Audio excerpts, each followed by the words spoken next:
नमस्कार, मैं हूं पवन त्यागी।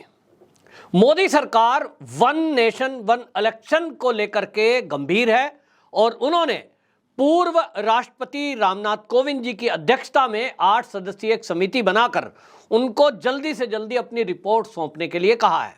मैं इस पर पहले ही आपको बता चुका हूं कि ये अभी जो विशेष सत्र बुलाया जा रहा है मोदी जी के द्वारा, जो 18 सितंबर से लेकर 22 सितंबर के बीच नई संसद के अंदर होगा, इसमें हो सकता है कि उस रिपोर्ट को रखा जाए कि सरकार करना क्या चाहती है। हालांकि यह भी आप जानते हैं और मैं पहले इस बारे में आपको बता चुका हूं कि यह जो प्रक्रिया है कि इस देश में सभी राज्यों के चुनाव यानी विधानसभा के चुनाव भी लोकसभा के साथ ही हों, क्योंकि ऐसा पहले भी होता रहा है और दुनिया के कई देशों में होता है, क्योंकि इससे एक तो समय बचता है और देश का मोटा पैसा बचता है। एक अनुमान के अनुसार यदि एक बार चुनाव होता है, 2019 का लोकसभा चुनाव हुआ था तो 60,000 करोड़ रुपए खर्च हुए थे। जी हां, 60,000 करोड़, और 1 करोड़ कर्मचारियों को इसमें लगाया गया था, जिसमें सुरक्षा बल थे और उसमें जो बाकी चुनाव आयुक्त होते हैं उनकी तरफ से टीम लगती है, प्रशासन लगता है।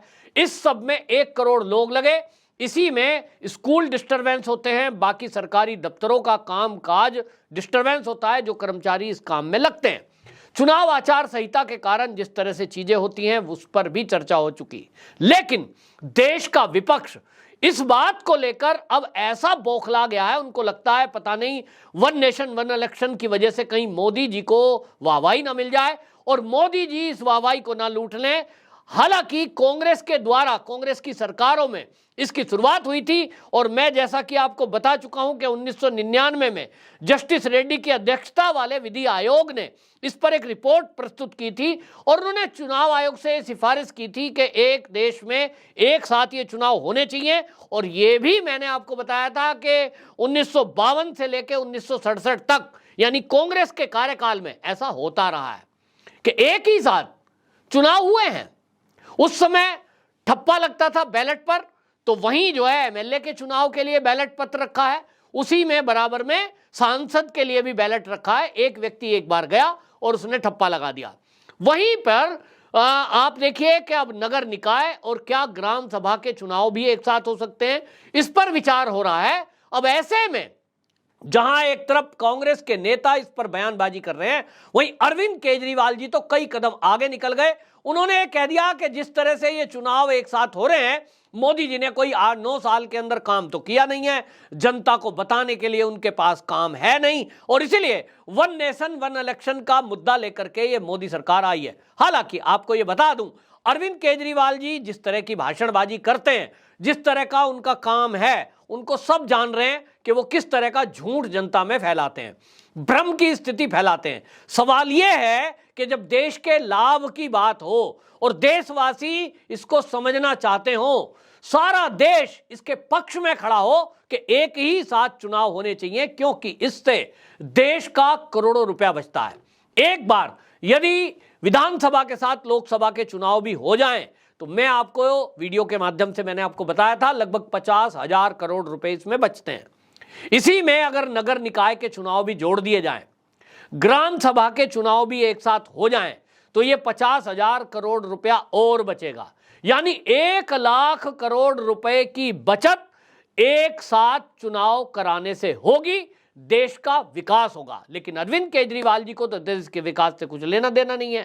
फ्री की बस यात्रा, फ्री की बिजली, फ्री का पानी, सब कुछ फ्री में बांट दो और देश को कंगाल कर दो। देश में कोई हाईवेज ना हो, देश में कोई रेल ना हो, देश में कोई वंदे भारत या हाई स्पीड ट्रेन ना हो, देश के अंदर एयरपोर्ट्स ना हो, देश में यूनिकॉर्न खड़े ना हो। इनकी तो यही मकसद है कि देश को कंगाल कर दो। ये कंगाल करना चाहते हैं, जिस तरह से दिल्ली का हाल करके छोड़ा है, जिस तरह से आज पंजाब का हाल हो रहा है कि वहां नशे की खेप आए दिन पकड़ी जा रही है, गांव-गांव में ड्रग की सप्लाई हो रही है। इनको लगता है पूरे देश का यही हाल कर दो कि पुलिस को पंगु कर दो, मीडिया को हायर कर दो और कोई इनकी बात ना कर सके। आप सोचिए, ये वही केजरीवाल हैं जिन्हों को रैपिड रेल बनाने के लिए 500-550 करोड़ रुपया अपनी तरफ का देना था, क्योंकि केंद्र का भी पैसा इसमें है। इन्होंने वो पैसा नहीं दिया, 900 करोड़ रुपए विज्ञापन पर खर्च कर दिए क्योंकि मीडिया को मैनेज करना था। अरविंद केजरीवाल जी को विकास नहीं चाहिए, अरविंद केजरीवाल जी को प्रचार चाहिए। और अरविंद केजरीवाल जी की सोच देखिए, सबसे ज्यादा पढ़े लिखे हैं जनाब। अपने को कहते हैं कि मोदी जी तो अनपढ़ हैं और मैं हूं सबसे ज्यादा पढ़ा लिखा। तो जो अनपढ़ है मोदी जी, जिनको ये कह रहे हैं, हालांकि वो है नहीं, एमए पास हैं, लेकिन मान भी लीजिए अरविंद केजरीवाल जी कि आप सबसे ज्यादा पढ़े लिखे हैं और मोदी जी कतई पढ़े लिखे नहीं हैं। मोदी जी कतई पढ़े लिखे नहीं हैं, तब भी देश के अंदर लाखों किलोमीटर हाईवेज बन गया, रेलवेज बन गई, मेट्रो बन गई, और एयरपोर्ट्स बन गए।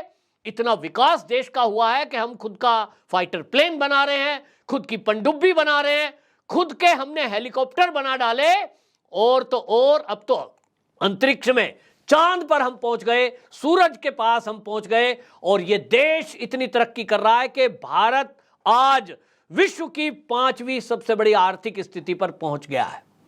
अरविंद केजरीवाल जी कहते हैं मोदी जी ने तो कुछ किया ही नहीं है। किया तो अरविंद केजरीवाल जी ने है।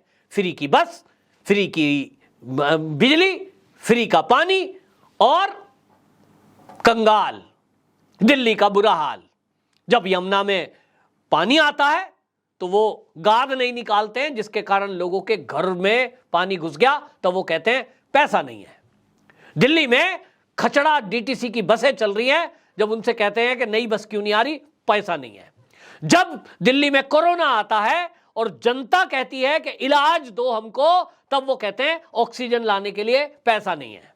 ये अरविंद केजरीवाल जी ये फॉर्मूला दे रहे हैं और एक सभा में बोल रहे हैं, जिनका वीडियो वायरल हो रहा है। वो कह रहे हैं कि देश के अंदर तो हर तीसरे महीने में चुनाव होना चाहिए। मतलब अरविंद केजरीवाल जी की माने तो इस देश में बार बार 60,000 करोड़ रुपया जो एक बार चुनाव में खर्च होता है, हर तीसरे महीने खर्च होना चाहिए। अरविंद केजरीवाल जी कहते हैं कि 5 साल बाद यदि चुनाव हुआ तो मोदी जी 5 साल बाद दिखेंगे, और जो गैस का सिलेंडर आज जो है 900 रुपए का है वो 5,000 का हो जाएगा। ये वही अरविंद केजरीवाल हैं। याद है आपको, जब बुलेट ट्रेन की बात मोदी जी ने की थी तो ये गणित लगा रहे थे और कह रहे कि मैं पढ़ा लिखा हूं, मुझे पता है, मैं जो है इनकम टैक्स में रहा हूं, मैं गणित लगाता हूं। तो इन्होंने गणित लगा दिया था और बताया कि बुलेट ट्रेन यदि इस देश में आएगी, हाई स्पीड ट्रेन यदि इस देश में चलेगी, जो आज वंदे भारत चल रही है, इन्होंने कहा था कि एक आदमी का किराया 21,000 आएगा। कहां से कहां तक बता रहे थे? अहमदाबाद से मुंबई तक का किराया। ये इनका पढ़े लिखे का दिमाग है। आज आप में से भी बहुत सारे लोग वंदे भारत ट्रेन से जाते होंगे। क्या 21,000 किसी भी क्लास का किराया है? उत्तर है नहीं है। बुलेट ट्रेन भी आएगी तो क्या 21,000 किराया होगा? किस गणित से लगा दिया इन्होंने? कितनी लागत आएगी, टिकट क्या होगा, पता नहीं, कुछ भी भ्रम फैलाते हैं। और अरविंद केजरीवाल चाहते हैं कि इस देश में, वो कह रहे हैं इस देश में क्या होना चाहिए, इस देश में इलेक्शन तो हर 3 महीने में होना चाहिए। अरविंद केजरीवाल जी ने कहा, क्या आप जो लोग ये वीडियो देख रहे हैं, देश के नागरिक, क्या ये चाहते हैं कि इस देश में चुनाव ही होते रहें? 60,000 करोड़ रुपया आप और मैं जो टैक्स देते हैं, सरकार के पास पैसा कहां से आता है? आपका और मेरा टैक्स का है। तो आप चाहते हैं कि देश के अंदर सड़कें ना बने, देश के अंदर स्कूल ना बने, अस्पताल ना बने, हाईवेज ना बने, रेलवेज ना आए, हमारी सेना पर हथियार ना आए, फाइटर प्लेन ना आए, हम अंतरिक्ष पर अध्ययन ना करें, और ये पैसे इलेक्शन में खर्च करते रहे। क्या ये चाहते हैं? अरविंद केजरीवाल तो यही चाहते हैं। आप अपनी राय बताएं। अरविंद केजरीवाल जी कह रहे हैं इस देश में जरूरत है 1 नेशन 1 एजुकेशन। वो कह रहे हैं इस देश में जरूरत है 1 नेशन 1 इलाज। वाह भाई अरविंद केजरीवाल जी, बहुत अच्छी बात बोली। तो मुझे जरा बता दें कि आप अगर ये कह रहे हो पब्लिक को कि सब के बच्चे एक जैसे स्कूल में पढ़ें, तो मुझे जरा बताइए कि आप दिल्ली के मुख्यमंत्री हैं, आपके बच्चे क्या उस नगर निगम के स्कूल में पढ़े जिसमें बाकी के बच्चे पढ़ते हैं, नगर निगम के स्कूल में या दिल्ली के सरकारी स्कूल में? मुझे यह बताइए कि आप और आपके मंत्री, आपके विधायक क्या उसी अस्पताल में इलाज कराते हैं जो मोहल्ला क्लिनिक आपने खोल के रखे हैं? पहले यह बता दीजिए, जनता को बहकाइए मत। आप अपना इलाज तो कराएंगे 7 स्टार अस्पताल में, आप अपना इलाज कराने जाएंगे विदेश में, मेदांता जैसे हॉस्पिटल में पता लगाओ, मेदांता में ओपीडी चार्ज क्या है, कमरे का चार्ज क्या है। इनके जो मंत्री जी हैं वो मेदांता में इलाज कराएंगे, उनके बच्चे विदेश में पढ़ेंगे। और ये जनता को मूर्ख बनाने के लिए कहते हैं वन नेशन वन एजुकेशन होना चाहिए, सबके बच्चे एक जैसे स्कूल में पढ़े, खुद के तो पढ़ लिए, बाकियों को पढ़ाओ। इसी तरह से आप देखिए कांग्रेस बौखलाई हुई है। सोनिया गांधी ने आपात बैठक बुला दी, तुरंत तत्काल बैठिए, क्या करना है, विशेष सत्र हो रहा है, पता नहीं मोदी जी इसमें क्या करने जा रहे हैं। अरे भाई, मोदी जी जो करने जा रहे हैं मैं बता चुका हूं कि वहां द्रौपदी मुर्मू जी जो हमारी देश की राष्ट्रपति जी हैं वो उसका उद्घाटन करेंगी, उद्घाटन सत्र में उद्बोधन देंगी। और विशेष सत्र का आयोजन जो किया गया है महिला आरक्षण बिल को लेकर है, उसके अलावा जो प्लेस ऑफ वर्शिप एक्ट है इसको लेकर है, और ये दोनों मुद्दे राष्ट्र हित के हैं, इस पर चर्चा होगी। वन नेशन वन इलेक्शन से क्यों घबराए हुए हो? अभी तो ड्राफ्ट तैयार होगा, फिर वो सदन के पटल पे रखा जाएगा, कमेटी रिपोर्ट देगी, लगभग 6 महीने का समय उसमें लगना है। और पूरी देश की जनता कह रही है कि वो लागू होना चाहिए क्योंकि देश का फायदा है, एक साथ इलेक्शन हो। आप क्यों घबराए हुए हो? आप इसलिए घबराए हुए हो कि जिस कांग्रेस को गाली दे देकर आपने अपनी पार्टी बनाई, आज उसी कांग्रेस के साथ मंच साझा कर रहे हो, तो जनता पूछेगी कि जब राज्य के चुनाव भी होंगे और केंद्र के यानी विधायक, आप लोकसभा और विधानसभा के चुनाव एक साथ जब होंगे तो आपका हिसाब गड़बड़ा जाएगा कि किस राज्य में किसको कितनी सीटें दें। इसलिए आप घबराए हुए हो। और ये जो है मुद्दा, जैसा मैंने कहा, ये तो चल रहा है कांग्रेस के टाइम से। 1999 में पहली रिपोर्ट आई, फिर उसके बाद नीति आयोग ने 2017 में रिपोर्ट रखी, 2014 में मोदी जी के ये मैनिफेस्टो में थी भाजपा के, और आज भारतीय जनता पार्टी के पास मुद्दा वन नेशन वन इलेक्शन का नहीं है। अरविंद केजरीवाल जी, जब मुद्दा आएगा ना 2024 का चुनाव आने दीजिए, मैंने कहा है मोदी जी ने इतने काम कराए हैं कि यदि वो काम गिनाने बैठेंगे, केवल मंच पर आए और मोदी जी या बीजेपी के नेता केवल मोदी सरकार के 10 साल के काम गिनाएं तो 1 घंटा बीत जाएगा। इतने काम कराए, गिनती नहीं है। और इसलिए आपके अंदर बौखलाहट है। और इसलिए आपको बता दूं, ये जो वन नेशन वन इलेक्शन से आप घबराए हुए हैं, इसको लेकर के आपको बता दूं कि अभी तो समिति बनी है, अधीर रंजन चौधरी जी ने नाम वापस ले लिया, इस पर भी चर्चा हो रही है कि ऐसा क्या हुआ। एक फोन आया, अधीर रंजन चौधरी जी ने बाहर हो गए उस समिति से। क्या कह रहे हैं अधीर रंजन चौधरी? उनका बयान आया है, वो कह रहे हैं मुझे उस कमेटी में काम करने से इनकार करने में कोई झिझक नहीं है जिसकी शर्तें इसके परिणाम की गारंटी के लिए तैयार की गई हैं। मुझे डर है कि यह पूरी तरह से धोखा है। इस तरह का प्रयास संविधान के साथ धोखा है और उसे अपमानित करने वाला है। राज्यसभा में मौजूद नेता प्रतिपक्ष को भी जगह न देना संसदीय व्यवस्था और लोकतंत्र का अपमान है। ये उन्होंने बयान दिया है। अधीर रंजन चौधरी जी कह रहे हैं मल्लिकार्जुन खड़गे राज्यसभा में नेता प्रतिपक्ष हैं, उनको क्यों नहीं शामिल किया? पहले तो अधीर रंजन चौधरी जी ने नहीं बोला। असली मुद्दा क्या है? असली मुद्दा यह है कि इस समिति में जो मोदी सरकार ने तय किया 8 सदस्यीय समिति को बनाने का, उसमें गुलाम नबी आजाद को शामिल कर लिया। और गुलाम नबी आजाद का नाम देखते ही सोनिया गांधी बौखला गई और उन्होंने तुरंत कहा अधीर रंजन तुम हटो यहां से। जहां वो बैठेगा जो हमारे ऊपर सवाल उठाता रहा कि अध्यक्ष गांधी परिवार का ना हो, उसके साथ तुम बैठोगे। दूसरी बात, इनको लगता है कि इसमें नाराजगी दिखाएंगे, इसका विरोध करेंगे और जैसे पहले मुद्दों पर देश को भटकाते रहे हैं, भड़काते रहे हैं, दंगा फसाद कराते रहे हैं, इसी तरह झूठ बोलकर वन नेशन वन इलेक्शन पर भ्रम फैलाएंगे, देश में अफरा तफरी का माहौल पैदा करेंगे और देश की जनता को कहेंगे देखिए भाई हम तो इसके विरोध में हैं। जैसा अभी अरविंद केजरीवाल जी का आपने भाषण सुन ही लिया कि वो क्या बरगला रहे हैं। वो कह रहे हैं कि ये तो सिलेंडर 5000 का हो जाएगा, मोदी सरकार डरी हुई है, इलेक्शन पहले कराने जा रहे हैं, फिर तो कपिल सिब्बल कह रहे हैं दोबारा चुनाव ही नहीं होगा। मतलब झूठ झूठ झूठ फैलाओ और मोदी को बदनाम करो, केवल ये इनके पास एजेंडा है, क्योंकि मोदी जी का मुकाबला करने की शक्ति पूरे विपक्ष में किसी के पास नहीं है, क्योंकि काम इतना कराया है। मोदी जी की छवि ईमानदार छवि, अरबों खरबों के काम हुए हैं, लेकिन कोई एक भ्रष्टाचार का दाग नहीं लगा सकता, इसलिए झूठ बोलो।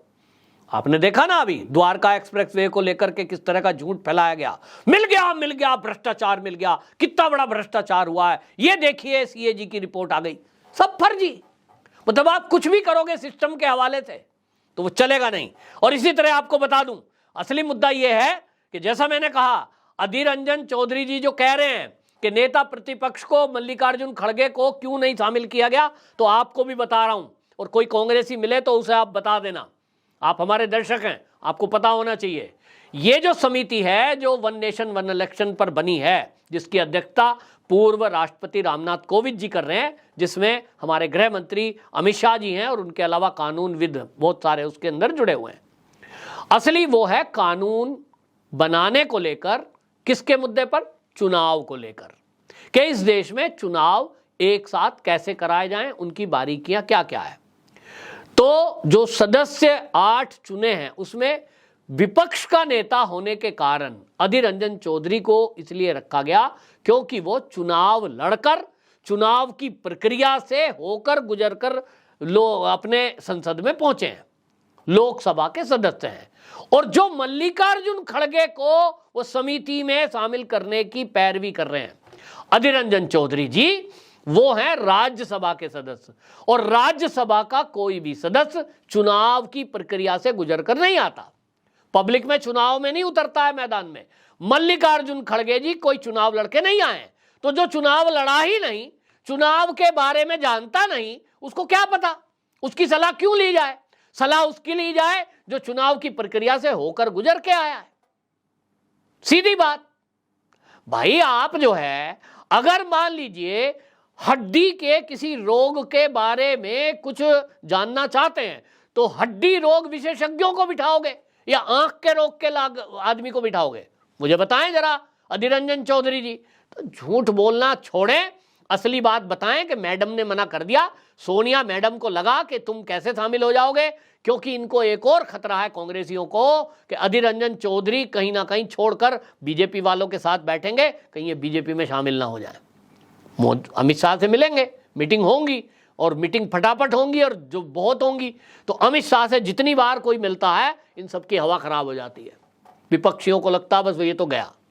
और इसीलिए अधीर रंजन चौधरी को अमित शाह से दूर करने के लिए ये सारा नाटक किया गया है।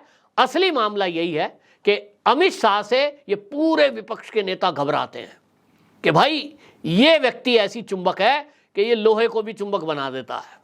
जो इस अमित शाह के टच में आया वो तो फिर संगी बन जाता है, वो तो फिर बीजेपी का बन जाता है, वो तो फिर भगवाधारी हो जाता है। और इसलिए क्या करो, अमित शाह से दूरी बना के रखो। और ये पूरी कोशिश कांग्रेसियों की यही है। सोनिया मैडम का फोन आया होगा, उन्होंने आदेश दे दिया होगा भाई तुम इस्तीफा दे दो, उन्होंने लिख कर दे दिया। हालांकि खुद पहले वो तैयार थे क्योंकि उनको सम्मान दिया जा रहा है, ये एक सम्मान है, आप ना शामिल होइए, लेकिन आप वन नेशन वन इलेक्शन को गलत बताओगे तो कांग्रेस तो बोल नहीं सकती, क्योंकि कांग्रेस के ही कार्यकाल में ये शुरुआत हुई थी। और मैं ये कह रहा हूं कि शुरुआत हो या ना हो, ये देश हित में है, लेकिन अरविंद केजरीवाल सरीखे लोग जब इस वन नेशन वन इलेक्शन का विरोध करते हुए जनता को बरगलाते हैं तो ये सोचने को दिमाग मजबूर हो जाता है कि एक पढ़ा लिखा व्यक्ति होकर किस तरह की बातें जनता में भ्रम फैलाने की कर रहा है कि वन इलेक्शन वन नेशन अगर हुआ तो सिलेंडर 5000 का हो जाएगा और मोदी जी डरे हुए हैं। ये वही अरविंद केजरीवाल जी हैं जिन्होंने दिल्ली का भट्टादार कर रखा, जैसा मैंने कहा। और मुद्दे की बात यह है कि अरविंद केजरीवाल जी जो वन इलेक्शन के अलावा वो कहते हैं कि वन एजुकेशन, वन इलाज, उनके खुद के हाल क्या हैं, उनसे जब कोई पूछेगा तो पता चलेगा। कुल मिलाकर के ये सब जो विपक्ष है ये घबराया हुआ है विशेष सत्र के नाम से, क्योंकि इनको पता नहीं लग पा रहा है विशेष सत्र हो क्यों रहा है। मैंने जैसे कि बता ही दिया है, जब सत्र शुरू होगा इन सब के प्रश्नों के उत्तर आपको मिलेंगे। और जैसे ही हमारे देश में ये जो G20 सम्मेलन होने जा रहा है, मंडे को आप देखेंगे ये सम्मेलन संडे में खत्म हो जाएगा, 7, 8, 9 तारीख को, और 10 तारीख को सोमवार को ये नोटिफिकेशन जारी हो जाना है। विशेष सत्र जो शुरू हो रहा है इसमें विपक्षी दलों को वो एजेंडा भी दिया जाएगा, ये जो स्पेशल सत्र है इसमें कौन से दिन क्या क्या कार्यक्रम है। तो शुरुआत राष्ट्रपति द्रौपदी मुर्मू जी के भाषण से होगी, अभिभाषण से होगी, उद्घाटन से होगी, ये मेरा अनुमान है। इसके अलावा जो 2 महत्वपूर्ण बिल हैं वो मैंने आपको बता ही दिए, उस पर होना है। ये जो वन नेशन वन इलेक्शन है इसको अभी रखा गया है, और जिस तरह के ये बयानबाजी कर रहे हैं, ये जनता में एक्सपोज हो रहे हैं कि इनका हाल देख लो, अपने आप को पढ़े लिखे लोग ये देश को बर्बाद करने की कैसी बातें कर रहे हैं। आपको भी देखना है और पूरे भारत में लोगों तक ये बात पहुंचानी है कि देखो पढ़े लिखों के विचार देख लो। जो अर्थशास्त्री अपने को कहते थे मनमोहन सिंह, उनके टाइम में भारत की क्या दुर्दशा थी, और जिसको ये अनपढ़ कहकर अपमानित करते हैं हमारे मोदी जी, उनके नेतृत्व में आज भारत क्या विश्व में तरक्की कर रहा है। जीडीपी 7.8 पहुंच चुकी है, देश का रिकॉर्ड विकास हुआ है, देश चांद और सूरज पर पहुंच रहा है। और ये नेता वही झूठ बोलकर फ्री की रेवड़ियां बांटकर सत्ता में आना चाहते हैं ताकि जनता का गाढ़ी कमाई का पैसा लूट सके। आप लूटने देंगे क्या इस देश को? अपने आप से सवाल करिए और फिर इन नेताओं से सवाल करिए। धन्यवाद। वंदे मातरम।